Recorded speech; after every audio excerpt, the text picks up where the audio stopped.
Good morning mga katombi, nandito tayo ngayon sa wet market. Ipapakita ko sa inyo, bibili tayo ng isda ha.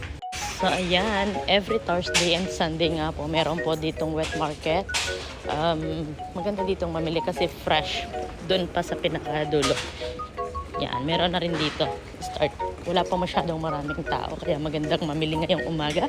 So wala pa akong trabaho ngayong umaga. Next week pa ako papasok sa aking part-time. Kaya bibili ako ng isda.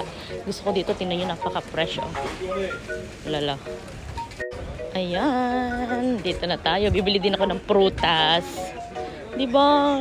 Grabe ang mumura oh. Tingnan nyo, mumura na. Lala, tambak.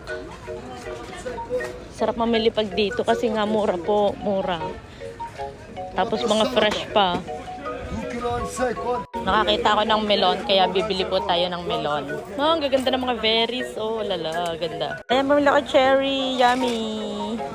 Lawak po itong wet market. Kaya maganda dito mamili. Ito ay dito sa may Metro Creme, malapit. Kaya dito kayo mamili. Pag Thursday, Sunday, pagtapos pagtapunan na ho, 2:30 tapunan na dito. Marami kayo mapupulot ho. Ang tagal doon, dito tayo bibili ng isda. Tingin ako. Gusto kong bilhin na isda, isasaing ko. Kaya may nabibili dito maliliit na dilis. Pero medyo malaki ito. May mga tawilis. Oh lala, tawilis hindi. Sardines. Ayan, tingnan nyo naman oh, daming isda. Daming nabibiling isda. Bili tayo ng atay balunan. Dito nga pala ang mga meat. Sobrang dami po yan oh. Diba? Mura kasi dito kaya dito ko namimili. So mga katombi, hanggang dito na lang po ang vlog. Thank you for watching. Bye.